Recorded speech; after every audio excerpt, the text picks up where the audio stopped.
Aloha, Kelly.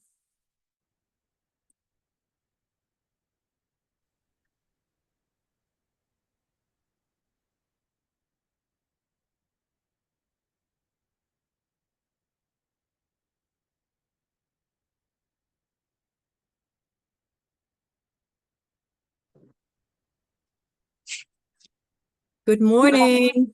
Hi, Dion. Hold on real quick, Danielle. Good morning, Bennett. I'm Good just morning. wrapping up another call right now, but Yeah, no worries. No yeah, worries. but you said we're just gonna be audio today, yeah? Oh, Ken. No problem for me. Oh, you can do only for me. I cannot, but you Oh, can. You can. okay, got it. But let me finish what I'm doing right now, okay? And Okay, I'll be on. sounds Thank good. you. Aloha, Keith. No, you guys can do video. Only I can't because my internet is not that stable.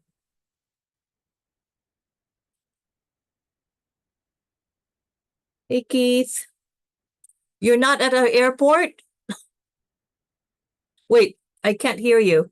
You're muted. Yep, sorry about that. Nope, I'm back in Hawaii, finally. Yay. Good. But only for a short time, yeah? I leave back out again second week of October. Okay. So noted. I'm doing it from my phone, and you may have, if you're on not laptop, but your desktop, the protocols are part of the packet from last quarterly board meeting. If you can open that, you can share. Because I have limited access right now to the drive. I know you sent me an encrypted message for the Oh, protocols. If you cannot, then I'm resorting to another way to get access to it. But if yeah. you have that board packet, you're gonna be able to Yep.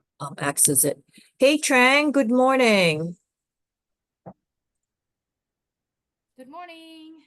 Aloha. How was your weekend? It was good. How was yours and everyone Oh, else? too short, right? Yeah. Been very busy. You have a beautiful family, girl. Oh, thank you. Yes. Okay, it's Chair, it's 9:30. I just want to be mindful, 9:32 actually. You want to get started or you Yep, can do. I'm just making sure I have that board packet queued up. Yeah. We get to that, but yeah, let's get started. Okay. Good morning, everyone. Thank you for joining us. This is the Special Projects Committee meeting of the Workforce Development Council, and I would like to call the meeting to order at 9:32 a.m. My name is Keith DeMello, chair of this committee, and I would like to acknowledge the presence of Vice Chair Dion Dizon, who just came on video. Good to see you. This is a public meeting, and under open meeting law, the committee members and public guests are viewing in Zoom, and we also have staff at the Department of Labor and Industrial Relations Office Room 317 in case members and guests wish to meet at an on-site location. Now, to start the meeting and to document in the minutes, I will ask members and guests to introduce themselves by name and organization. And please be mindful that the chat box is disabled. So if we could maybe just go around, starting with members. I see you, Dion, here. Tran, if you could introduce yourself. Hi, Trung Malone, WDC member and MVAC chair. We'll see you guys health. Thank you. Thanks for joining us. I see Tui.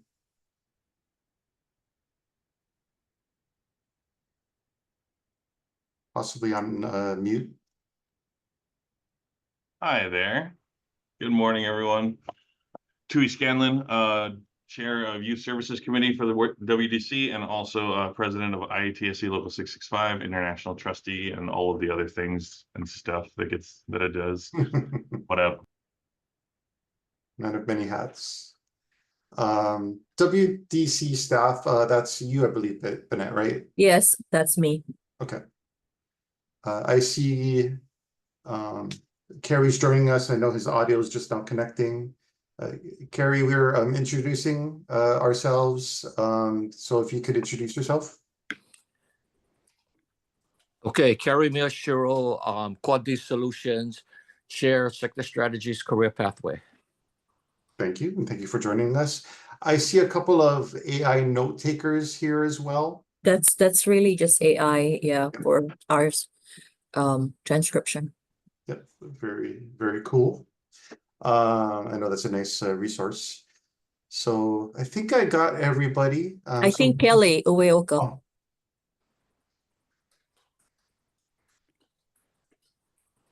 Is Kelly still? I saw him. Are you on, Kelly? I don't think so, but we just had one person join. If you can introduce yourself, we're just going through introductions. Good morning, everyone. My name is Harrison Koronishi with the Oahu Workforce Development Board. Oh, great. Thank you for joining us. And I think that's everybody that I see. Okay, thank you, Chair. Sure, thank you. So most of today's special projects meeting will be devoted to two subject matters. The first we will discuss the first is setting up a permitted interaction group, or a PIG, for the council, and this would be around government relations. And the second activity is a roundtable discussion on the protocols for nominating council members by the governor. And both items were mentioned at the last full Workforce Development Council meeting. And so there will be there is an expectation to provide updates on these two topics at the next council meeting, full council meeting in November. So let me begin by stating just a bit of setting the stage. So under HRS 92-2-5, the council may establish a permitted interaction group for legislative or related purposes. As a first step today, I would like to present what I had shared at the last WDC meeting on August 22nd, when I talked about the various options, after which I'll entertain comments and questions. At the end of this exercise, we'd hope to have this committee vote on a path forward, which we will present at the full board meeting, the next quarterly meeting in November. That's November 21st. So I'll present what was shared at the last meeting. It was a PowerPoint just providing an overview. And hopefully this works. Okay. And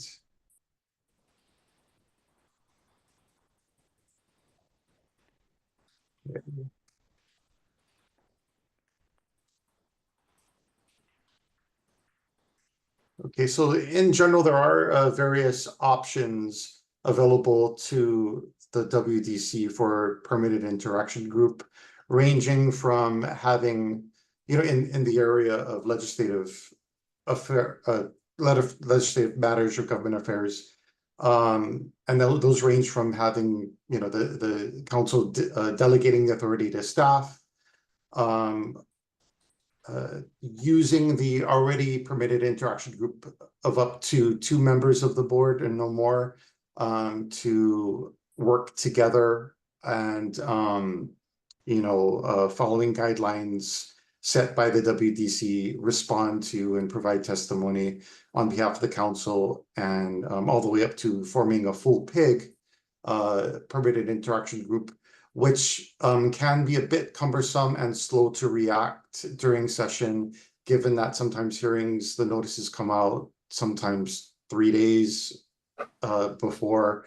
That doesn't leave much time. Typically, a typical PIG will, the structure of it is that the PIG convenes multiple times, provides a report to the Board or Commission, which then at the next meeting discusses. So what we're looking at is something more on the spectrum of that allows more ability to react in a way that's more appropriate during the legislative session. So I'll go over what seems to be the two options that rise to the top when it comes to permitted interaction groups that are appropriate for this purpose. I wrote down some notes here. As we prepare for the 2025 legislative session, we do need to establish a process that allows the WDC to engage effectively with legislative matters while adhering to sunshine law requirements. Given our meeting schedule constraints, we've identified two viable options. One is delegating to 2 board members, and the other option is one that allows board drafting and approval of testimony. So I wanted to just go over both in some level of detail. So the first option that I mentioned, delegating to 2 board members, under this option, we would delegate authority to 2 board members to prepare and submit legislative testimony, interact with legislators, and attend legislative hearings on behalf of the WDC. So one scenario for this option, the process would be at the November 21st meeting of the full WDC board. The WDC would have to adopt general positions and policy directions on anticipated legislative topics. The WDC would also need to formally delegate authority to these 2 specific board members. And we could discuss who those may be once a motion is made. During the legislative session, which runs January 15 next year through early May, the designated members would track relevant bills and legislative developments. They would draft and submit testimony based on those pre-approved positions by the WDC. They can attend hearings and interact with legislators as needed, even together. They can discuss matters between themselves, but they would have to avoid involving other members outside of those meetings. And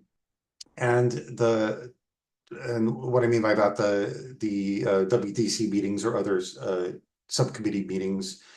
And at the February and May full WDC meetings, those are the 2, they're tentatively scheduled right now, but those are typically the 2 meetings that would happen. Those 2 designated members would provide comprehensive reports on their activities and any significant developments. And at the full board meeting, board members also can discuss and adjust strategies if necessary, assuming that topic is on the agenda, which we would be sure it would be. Continuing with this first option, some key advantages to this: it allows for quick responses to the legislature during session. It minimizes the need for full board meetings during session, which can be a challenge to schedule beyond the quarterly schedule. And it does outline a clear line of responsibility and communication. The potential challenges is obviously it limits perspectives to only those 2 board members after the full board outlines its journal positions, and other board members have less direct involvement in legislative matters. I'll stop there before going over in detail with the other option that would allow more interaction. Any questions? Otherwise, I'll just keep moving forward. Chair, I have a question. Sure. So, just for clarity, we are assuming that the full board would probably have signed off on some general guidelines as to what topics to engage in, because Yes. we wouldn't really know what particular bills, right, until January when they're actually filed. So from a timing standpoint, you have a November 21 board meeting, and then the next meeting is in February. So are you thinking, and again, trying to get a pulse check on when you think the actual, like the topics that you will be thinking of engaging in would be presented to the full board? Is it going to be like the February? We haven't set the February meeting, so we can set it earlier if you want, for this purpose, and also help us to plan the agenda. Yep. Would you kindly clarify? There is an opportunity in November to discuss legislative actions that the council might want to see occur. For example, if there's a housekeeping item or something within statute that needs fixing. But in the first quarter full board meeting, I would suggest that take place as early in February as possible. The bill submission deadline isn't until very late in January. So you typically don't have a sense of all the bills that may have been introduced. So I think the timing would, from my perspective, would be ideal if the first quarter meeting was held in February, like the first Beginning second week of February. Okay, well, I'll check in with the chair as far as the date. Okay. Any other questions before I delve into the second option? Okay, I'll move forward. So we covered the option that would delegate authority to two members of the WDC. There's another option that, and what I'll do is I'll push this ahead so we kind of have a time frame of key dates. But the second option that would allow more participation from board members in the drafting and approving of testimony throughout that 4+ month period of session. This option allows all board members to participate in drafting and approving legislation or legislative testimony when, not legislation, but legislative testimony when deadlines don't allow time for full meeting. Now, under this, the process would start somewhat similar at the November 21st meeting. The WDC may adopt general positions and policy directions at anticipated or unanticipated legislative topics. The WDC would also establish a process for circulating approval of draft testimony. And this could be done via email, for example, led by one or more members of the board. During the legislative session,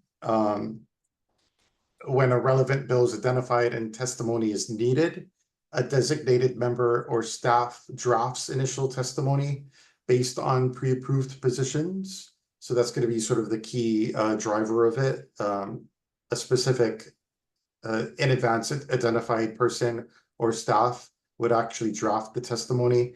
The draft would be circulated to all board members for review and comment. And this, again, could be done via email. Members would provide written comments, and it would have to be written in response to the email. And again, via email, written is fine. The final version would then be submitted based on that member input. And here's the key. All drafts and comments must be posted publicly within 48 hours. So that's the sort of additional part that would be required to comply with sunshine law and ensure transparency. And as previously noted, at the February and May 2025 WDC meetings, there's an opportunity to review testimony submitted and legislative outcomes post-session and adjust strategies and positions if necessary. So just to review, the key difference is while via email testimony can be commented on and reviewed by all members, all of those comments would have to be in writing, and then they would also have to be posted to the website. The key advantages of this second option allows input from all board members, obviously, and maintains board-wide engagement. in legislative matters. The potential challenges, it may in fact be slower to respond to fast-moving legislative developments. It does require consistent engagement from all board members throughout session, or just the understanding that if you're not available immediately to review this, you're okay with the outcomes. Let's see, and the public posting requirement for all drafts and comments, that could be a burden. It would essentially fall on WDC staff or WDD staff if they're willing to help.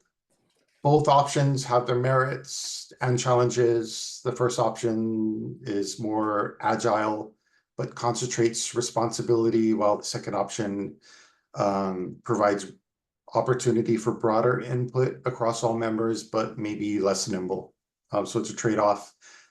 We do need to vote on which option the Special Projects Committee would like to recommend for consideration to the full WDC for implementation during the 2025 legislative session. And with that, the WDC in November, in addition to picking which option, what the process would be.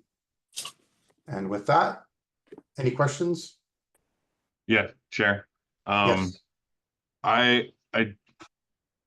The one thing that sticks out to me about the second option, though it would involve more people and more voices, if it has to be posted 48 hours prior, just from my experience at the legislature, that a hearing is not announced. If a bill is scheduled for a hearing, it is scheduled 48 hours prior. Right? That's the cutoff time. So like, just to match it up, if we have to do that, then the moment that the bill gets announced as ready, as like it's going to be heard by this committee, then that means testimony has to be ready in advance of that. And that's kind of cart before the horse. Like, how do you write testimony for a version of a bill that you haven't seen yet? So there's some lag time there, in that we would not be able to effectively address amendments to or shifts to a bill within 48 hours if the hearing for that bill is also within 48 hours. It would have to be simultaneous. Like, we would have to have somebody on the inside that gives us the version of the bill that we are addressing and any amendments immediately, so that we could send it out at the same time. But even still, that would mean that the testimony, depending on the rules of either the House or the Senate, if testimony has to be received 24 hours prior to it, that means we would be submitting testimony for every one of these bills at the moment the hearing starts. And that's assuming that we have testimony ready to go to send out to all of the members of the WDC. You know what I'm saying? They're like, Yep. that puts us in a very tough spot as far as, and that's, assuming in a perfect world that everybody responds immediately to the testimony that we have pre-drafted for a draft of a bill that we haven't seen yet, that addresses all of the amendments. It just seems that the second option is, while it would involve more people, it would make it almost impossible to get any kind of testimony in at any other time besides as soon as the hearing starts. Yep. Yeah. Which would be late not- testimony for everything. Yeah, it's not very nimble, and for everybody who's participated in any way in the legislative session, it's fast and furious. And that's part of the reason why we didn't weigh in officially last session. A board like the Workforce Development Council that meets quarterly isn't set up, and even our subcommittees without some pre-set up plan to do so, it's gonna be tough to participate. That's a good point. If I may, again, I would urge the folks who are considering this to consider having a group that meets specifically, like, if we as the full council establish general legislative priorities that are targets to hit and things to advocate for, like the strengthening of the WDC, or like advocating for workforce development monies, I mean, if there's specific goals to advocate for, then at least that gives the PIG like something to, like a target to hit, to aim for. And then, you know, like establish the priorities as a full council, and then let the PIG or whomever it is delegated to, which is what I would recommend, run and aim towards those things, as opposed to the other way. The second option, I think, is logistically impossible for the WDC to make effective change of the legislature to participate fully, just logistically speaking. I So agree I with, would, oh, go ahead. I was going to say, I would recommend that what we do is take the first option.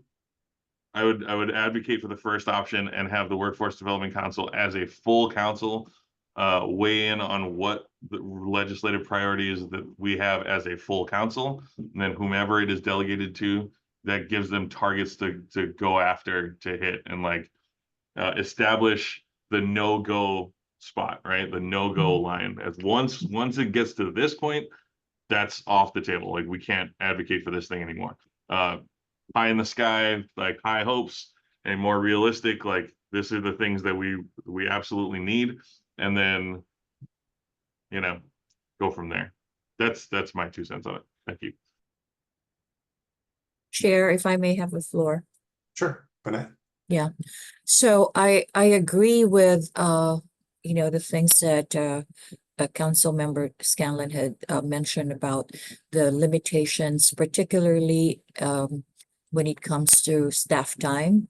And as you know, we're very much undermanned right now, and depending on what the personal situation would be by that time, hopefully we would have at least hired one person, if not two. So there are constraints to that. So, and then the second one is, I want to underscore the process by which we had approached this, because I think when, you know, when we first started to explore opportunities or for this, for a legislative say, and I think it was at the board retreat, and it might have been Tui also who said that, you know, considering we're supposed to be the policy and advisor to the governor, and yet we're mum on legislative issues. So the task of the Special Projects Committee at that time was, let's look at the landscape. And so it took a year, or at least one legislative session for you, Chair, DeMello, to like scout out what are the possibilities, having conversations with DLIR too, just to understand their process. So I think we're at this point where we want to take the next step, but I want to manage expectations. We're not going to be fully invested into this process yet, because I think we're really taking tentative steps. And for good measure, I think most of the priorities for the forthcoming session would really be more administrative in nature, trying to clean up the language on our HRS, adding a little bit so that it also, we're hoping to do some bylaws changes so that it comports with the HRS. So those are, and again, managing expectations. We're not really expecting, like, you know, big legislative support, because the committee is in its infancy stage. So just keep that in the back of your mind when you're voting, or you're, you know, as you establish the recommendation to the full board. Thanks, Chair. Sure, thank you. Any other comments? Sui, excuse me, Dion. It could have been Tui, right? But actually, I just wanted to comment that in terms of, like, to the point of the con for being limited to perspectives of two board members, just to also put in, like, just like how we have on the council, you know, labor and business, to just, if those two people could be one from each that might be a consideration, something to consider. That is a great suggestion, actually. Oh, and then Chair, one more thing that I wanted to note, and again, just keep this in the back of your mind. I was looking through minutes of the PIG and prior reiteration, of course, before 2021, before the council was disbanded, and I was looking at the past history. How did they manage this? How did they? And one of the things, and again, just for your information of past history, that at the end of the day, we are administratively attached to the Department of Labor. So there was coordination between WDC and the Department of Labor as to, what our, I guess,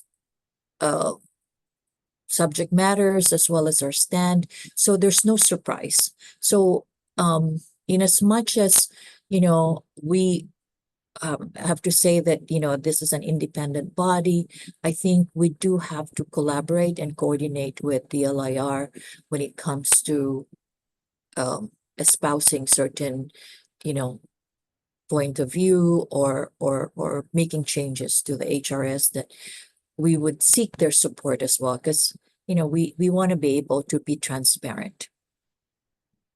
Yep, I agree. And I think we have the DLIR's designee on our board, but then we also, the deputy director, I believe, is the tip of the spear when it comes to legislative session.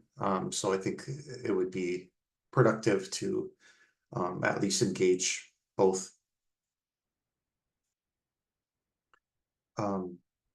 One thing that could be, just to add to discussion, is one thing we could do is for the Special Projects Committee to hold monthly meetings during session. It's really just 4 months.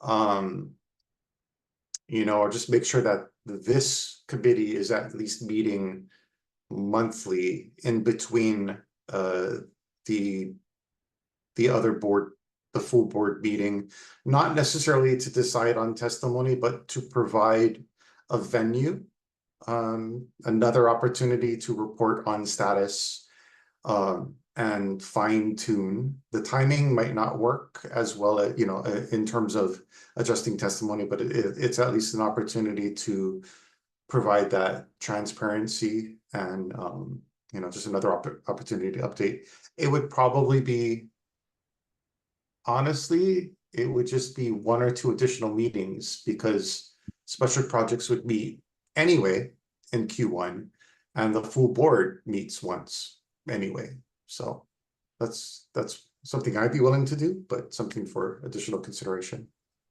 The staff will not be opposed to that, Chair, just so you know. Mhm. And for everybody's education or edification, every time the special committee or any of the committees meet, it's 6-day notice, and that includes weekends. So if, for instance, even if it's predetermined as to what those dates are for that first quarter, we can still insert another one if it's really necessary, as long as we have 6-day notice, including weekends. And if we did that, I would recommend that we keep the agenda very tight, a special meeting to discuss legislative matters. So it's not too much of a burden for not only for those who regularly attend the meetings, but for others to attend as well. And the beauty of this is that we're not holding ourselves to the fire. We're still testing, and this is like an experiment right now of work in progress. So perhaps for the 2026, we're, acquiring, considering granted or assuming that I'm still here or everybody in the room is still here, that we would have the baseline of understanding as to how it works, and it can be improved. The process can be improved.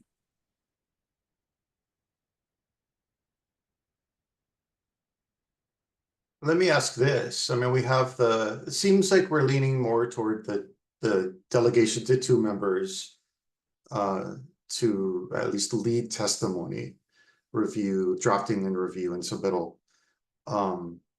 Any any proposals for who those individuals may be? It was mentioned private, public sector representation. Any Could we thoughts around take individuals? volunteers?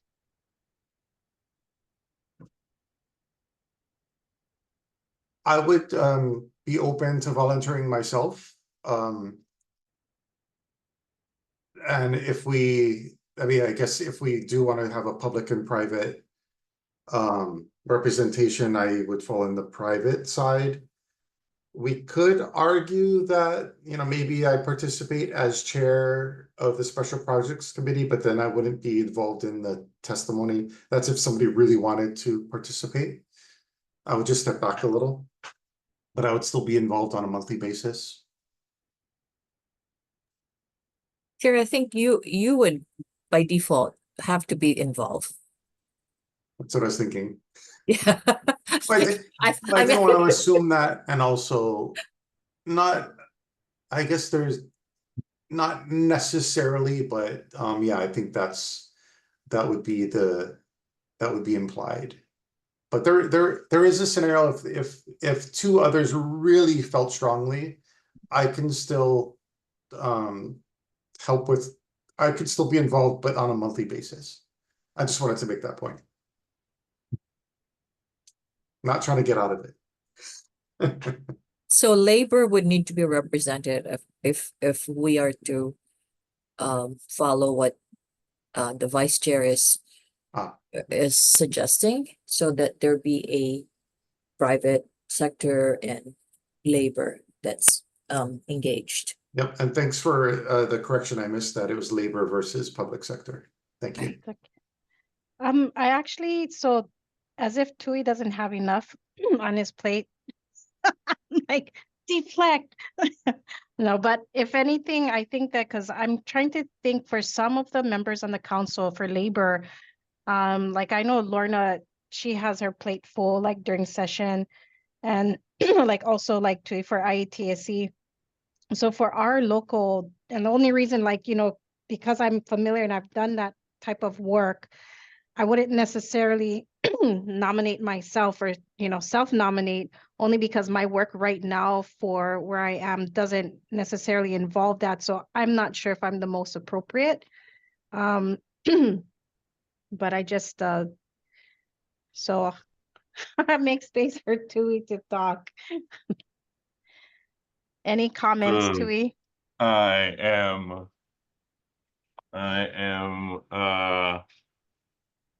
one of these days I will learn how to say no to a new project. It doesn't seem like today's that day.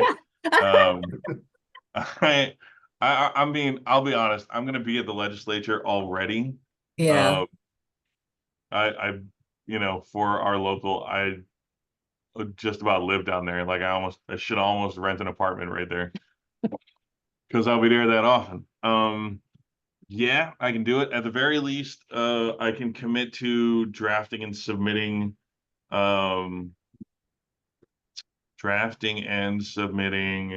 Testimony. testimony. I don't know if I'll be able to do in person, like Yeah. to testify in person or be at these committees, just because it may conflict with some of the Sure. committee hearings that I have to go to for my local.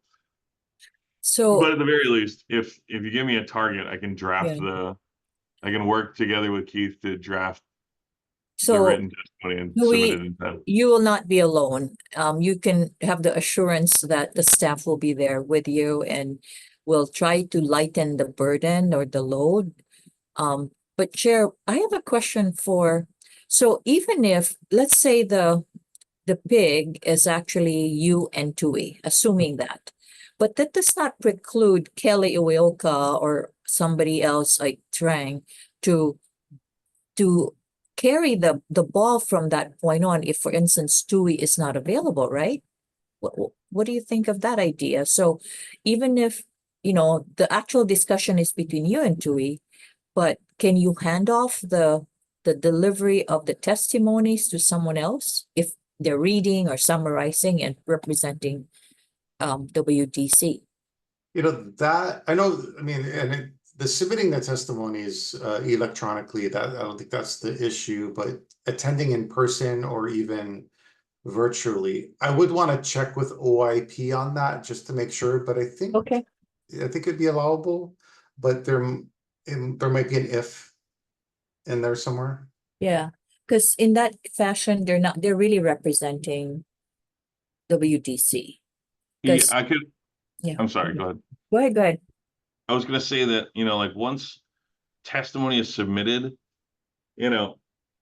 really anybody who's there will just say, so long as they have a copy of it and they've read it, that they could stand up and say, hi, so-and-so, here in behalf of Workforce Development Council, we stand in our written testimony in support or in opposition, whatever, right? But really the advocacy that has to happen is not necessarily at public hearings, right? The advocacy that needs to happen is with the legislators themselves prior to the committee hearing, and especially with the committee chairs, right? That's where the meat and potatoes is at. That's where the decisions are made, with all due respect to anyone who has been at the legislature or has been a legislator in the past, that like the public hearings are almost theater. They've already come to their decision. It has to be some earth-shattering testimony to truly move the needle away from what has become the consensus prior to the committee hearing, the public hearing. So truly the real work is going to be, figuring out if we are introducing bills, which if we do, we need to get a move on now on drafting a bill if we're going to do something. It's more than likely going to be defense in case, and again, with all due respect, I don't think that I think that there are some entities that are in WDD that do not appreciate this newfound autonomy that the Workforce Development Council has created for itself, has been empowered with. And I think it's going to be playing defense, at least as far as what I can forecast, what I can foresee. That being said, we're going to have to talk with the committee chairs, committee vice chairs, especially if you live in their districts. Like that's where the real battle happens. And then by the time it gets to submitting testimony, that's like decisions already been made. You know what I mean? Anyway. And Tui, this is definitely, I think you have some valid points, but I'd like to say that, and again, I'm not certainly picking up the cudgels on behalf of the legislators, but there is still some wiggle room that I think most of the people who are, listening to the testimonies, they still keep an open mind, albeit probably there may be some inclination or some leaning towards a particular topic because of how they've been educated by certain stakeholders, right? But I think everybody still holds themselves open until it's really time to decide and you weigh in all the options. So not necessarily like, coming to the meeting like with a fixated point of view, but again, I am just speaking from experience, and I'd like to believe that the basis of democracy is, keeping an open mind and listening to both sides of the issue, and then voting with either your conscience or reflecting the sentiments of your constituents. But I think the line gets crossed if we start mixing and matching board members within the same meeting. Once, as was mentioned, once the testimony is posted, it's public. Everyone has access to it. I believe, like say, if I wasn't part of the PIG and I had the public testimony and I had a conversation with my district legislator, I could reaffirm the position of the council based on the testimony.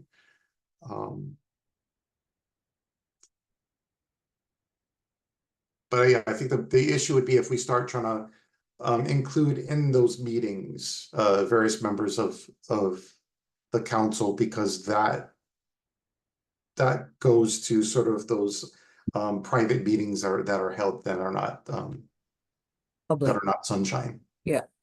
Chair, I just wanted to remind everyone about the time. It's 10:15. We have, one more topic to discuss, so you may want to get some consensus on this topic. Sure, so let's see. Would anybody like to make a motion around making a recommendation to the WDC to form a PIG based on delegating authority to two members who will lead legislative efforts on behalf of WDC within guidance set by the WDC? Could play with the wording a bit.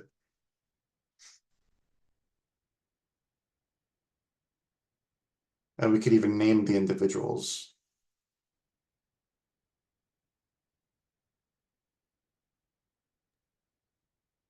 Yeah, the motion has to come from the floor because the chair cannot make his own motion.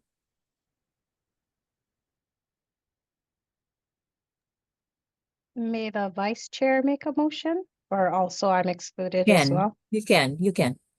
Okay, so I'd like to make a motion to recommend to the board the option of selecting or delegating authority to two board members to form the PIG for the legislative session for 2025, and the nominees would be Keith and Tui. And if I can have a friendly amendment, Vice Chair, that Sure. this is upon the guidance set by the WDC during a forthcoming meeting to set the parameters. We'll finesse Yes. the language, but essentially I understand where you're coming from. Okay, and this would be for the November Correct. meeting? Correct. Okay, okay. So moved as amended. Is Thank there a you. second? I'll second.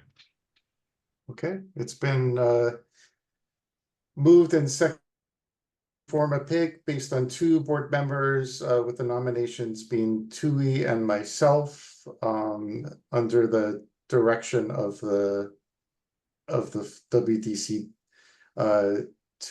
which should be determined at a future meeting. All those in favor, say aye.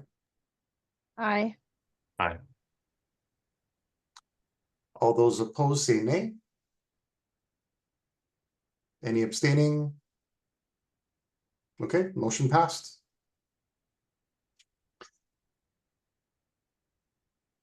Okay, and with that, I'll in the report to the council that we'll put together, we'll document this and outline the recommendation along with some proposed processes, for example, the possibility of ensure there's a meeting at least once per month, etc. Okay, now moving on to our next topic, because I know that we are on the clock. Let's see, the next meeting on the agenda is the determination of protocols for the nomination of council members to review according to Electronic Code of Federal Regulations, ECFR 679.110. The regulations require the governor to establish bylaws that, at a minimum, address the nomination process for selecting the State Workforce Development Board Chair and members. During our most recent quarterly board meeting, the State Workforce Development Council assigned the Special Projects Committee the responsibility of developing these protocols. Once finalized, these protocols will be presented to the governor and the board so that they can be incorporated into the board's bylaws. The protocol development was circulated at the last board meeting, and let's see, you had the opportunity to read and review them, but what I'll do is I'll share them on screen right now. And these are exactly what was shared at the last meeting. I believe this is it. Yep. Okay. Bennett, did you want to run through this again? Sure. or- Yeah. By the way, just so you know, I'm also asking other states what they do. And so far, in all of the ones that I've talked to, their board, the state board, gives a recommendation to the governor. And in the case of some, like for instance, Idaho, the way they do it. Okay, let me go over first what we're proposing, and then I'll go over some of the research that I've done. So this is really to set the parameters where we would like to have WDC be engaged in the nominating process, so that at the end of the day, the governor will make the appointments, and we are not at all trying to usurp his powers. We're not trying to take that away. At the end of the day, the governor has the prerogative to choose whoever it is that he wants to choose. However, we would like to be consulted and be in, part of the process, so that we will have a good representation, not just based on diversity, but also, equity, but really also representative of the various industries that need to be represented at the board. And that's one of the reasons why it's important, because the WDC does do a gap analysis as to what industries are not represented in the board. And so we would like to make sure that we are aligned with the governor. So in this case, whenever there's so right now we have 41 members. We actually have 6, it used to be 6 vacancies, but just recently the governor has appointed 1 person, and I'm about to actually share that with the entire council, and that person represents tourism, and that just happened last week. So and that was a vacancy that we wanted to fill, because when we did a gap analysis, in the fact that, tourism is one of our economic drivers, and yet there's only 1 representative from tourism, and that person is from the neighbor islands. So we thought it was important to have another tourism sector representative. So what happens is, when there's a vacancy, by the way, again, by way of context, the 6 vacancies, 3 of which are private sector, and 3 also vacancies are from the unions or the labor part. So go ahead, Dion. Just briefly, I was gonna message you later, but for Amber Akana and Pane Meatonga III, Yeah. they actually were applications that were outstanding. So I was gonna follow with you. Where in the process are they I have for their not seen application? their applications, to be perfectly honest. Okay, thank you. Later Okay, well, discussion then. Yeah. Thank you. Okay, so let's talk about the private sector representatives. We need 17 in order to, so under WIOA laws, we need 50%, over 50%, so majority of the board members have to be from the private sector. That's written into WIOA. So whenever there's a vacancy, can you make it bigger, Chair? Sorry, Sure. the wording. So for Yes, this, I'm- Whoops, okay, how about Okay, that? yeah, just scroll down then, yeah. So, okay, there you go. So within 60 days, we're supposed to, again, good intentions, fill the vacancy. It's been a year though. And so the time is really to, have the nominees or nominations be vetted by the director's office. And then usually the Special Projects Committee, by tradition, in the past, according to the former chair, because I did seek his counsel on this one, it's a Special Projects Committee that vets it. And then so most of the time, like I said, we conduct a gap analysis. We, depending on the economic and employment sector that needs to be represented, and then we put forth a name. So, and then step 2 is, if it's if that particular industry has a industry organization or a trade council, they will then also provide a recommendation to the council. Go ahead, Chair. Next. Okay. And then the next step is we then, vet it, and then go ahead. I think at the very end, we will vet the candidate internally. The Special Projects Committee has the task of vetting the candidates.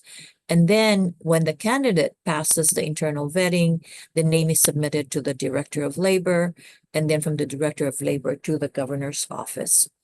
And then the Governor's Office will then manage it from there. And once they appoint, it will then be submitted for Senate confirmation during the legislative session. In my due diligence, here is the difference. So most of the time, like I said, they do employ like a trade association. If, for instance, it's like, let's say engineering. I'm picking just an example. The engineering sector has to be represented, or technology. We go to a trade association of the engineering industry sector or the technology industry sector, and then we get names. So the difference is, based on this proposal, we're just putting forward one name. In the case of other states, they do 2 or 3 names. So the governor has a choice. So, and I don't see any reason, why we couldn't do that. So then the governor has, just like how when new legislators are appointed, the Democratic Party does that, or whoever, the Republican Party, whoever it is that is being replaced. But the governor has 3 choices to choose from. So we can do the same and amend this for that. But essentially, also I wanted to share that in my research, even part of the executive director's job description actually says recruit new council members.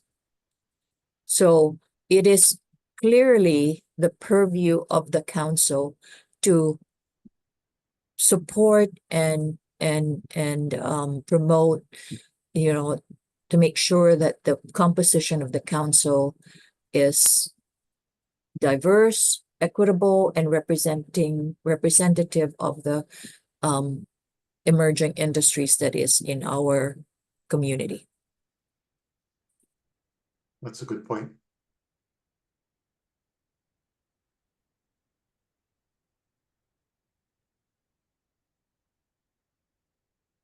But could I ask, this goes to process, when you inquire, or if you have, whether a resume was submitted by a candidate, because usually that goes to the governor's office, Yeah.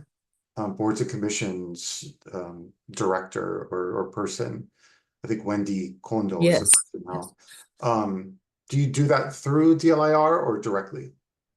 So we don't have any control if somebody would self-nominate themselves, right? And they want to be a part of it, and so they file an application because it's all online, and then the boards and commission, like you said, Wendy, would receive it. There's no protocol for them to inform us. So I think that might be an additional protocol to include in this steps, because, and I don't know exactly how the other boards and commissions do it. That might be a good another segue to, another topic to research on. Because, Yeah. but I think it makes sense. It makes it maybe cover it on both sides, to Yeah. ask the governor's office to notify us if there's a applicant for a WDC seat. And then also if there is anybody recruited, because that is part of your responsibility, they should be sure to not only submit their resume to the governor's office, but notify us that it's been submitted as well. Yeah. Yeah. And that's actually in the other states, what they do is after the vetting, then that's when they ask the potential nominee to submit. Mhm. Not before. But either way, as long as we get notified, I think that's important, so they can be part of the three, if ever, you know?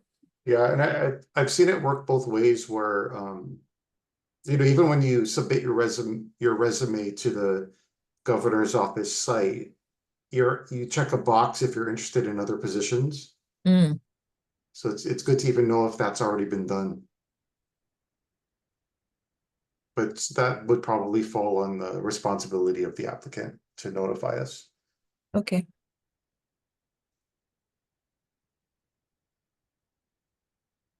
So they may have applied for some other board or commission, and then, the resume is always already with the governor's office. You want me to go over the labor part and then you guys can vote on this in total? So for the labor side, again, there are 17 private sector seats. There are 8. So according to WIOA federal law, the number of representatives from the labor sector needs to be 20% of the total board. So that's why you have 8. So 7 of which are from the labor unions, and 1 is like Native Hawaiian, and it's actually impressed upon or included there more later on. So, and it says here, shall include a representative from a joint labor management apprenticeship program. So in the past, carpenters has been, and I'm not sure whether Dion or have you've had a discussion with Randy about this. So Yeah, that's where Amber and Pani came in, because that's around the time when they were named, okay, when they were Okay. nominated. all right, and then Chair, if you can please scroll up.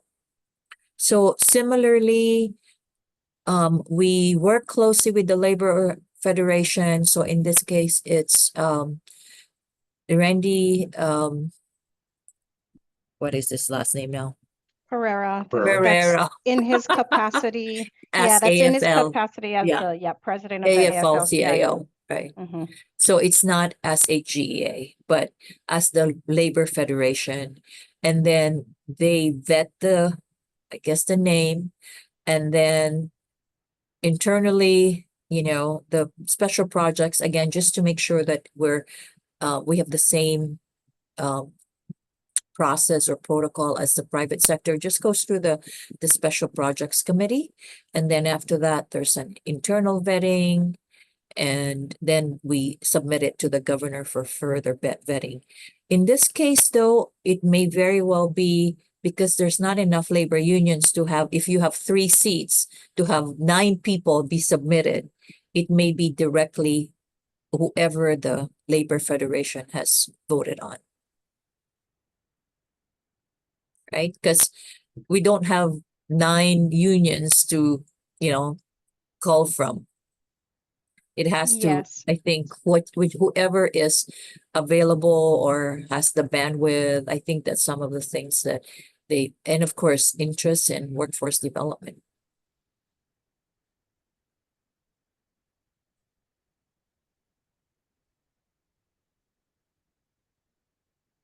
Any other comments or questions on the labor part? You had an amendment to this, Dion. Do you remember? You wanted something change. I think it was the part of the, when if they have to go ahead and make an appointment in the interim. Mm, And it was at minimum, it wasn't, they just don't just fill the spot, but they again would still get a nominee from the Labor Federation. yeah.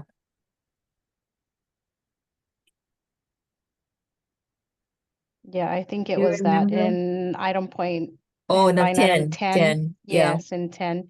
And I think it was the same for the private sector, Mm, because in these, it doesn't say that he would make an appointment from among nominees given by, a trade association or organization, or here by a labor federation. It was just that he could appoint. mhm. That was the only procedure to Okay. insert. Yeah. So if they're filling a vacancy, then they will fill that vacancy until the nomination expires, or if they are close to a Senate confirmation hearing, it would be at that confirmation hearing. So like, let's say as an example, this new board member who is filling the seat for Shannon, and Shannon, who used to be part of the council, is until June 2025. But this person needs to go through confirmation for the 2025 legislative session. So this person's term expires June 2025 unless they are confirmed by the Senate in May or April. So that would be their new anniversary, I guess, when they will have their appointment.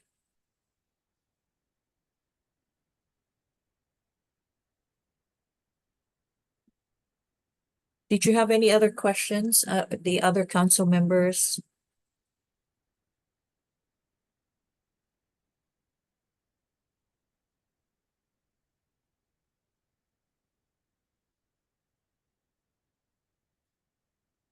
Okay, with that,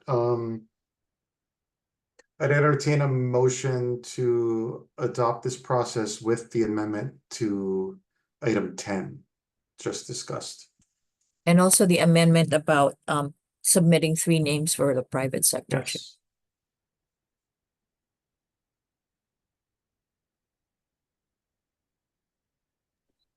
So moved, Carrie. Is there a second? Dewey, second. Okay. Any further discussion or questions as to what's been motioned? Okay, the process as outlined with the 2 amendments previously discussed are for those who approve, please say aye. Aye. Aye. Aye. Aye. Those opposed, please say nay. Any abstaining? Hearing none, the motion is passed. We'll reflect this in our report to the full council for the November meeting. And again, watching the clock, at this time, we would like to invite any member of the public to announce upcoming events or comments on relevant issues that were not included in this meeting's agenda. Please be advised that in compliance with the Sunshine Law, the committee cannot discuss or act on issues that were not included in the agenda. But issues raised during this period may be included in future agenda for the committee's consideration. We ask that comments be limited to 2 minutes for each speaker. Are there any comments? Either from the public or members? Okay, hearing none. Good discussion. Great Overall, meeting. Thank you. yeah. And I think we're still on time. So the next meeting is scheduled for October 21st at 1:30 p.m. Participation via Zoom will be provided. The physical room at DLIR will be announced by the posting of the agenda. And with that, thank you all for your participation. There be no further business. The meeting is adjourned at 10:37 a.m. Thank you, everyone. Aloha. Thank Awesome, you. guys. Have a Aloha. good day. Thank you.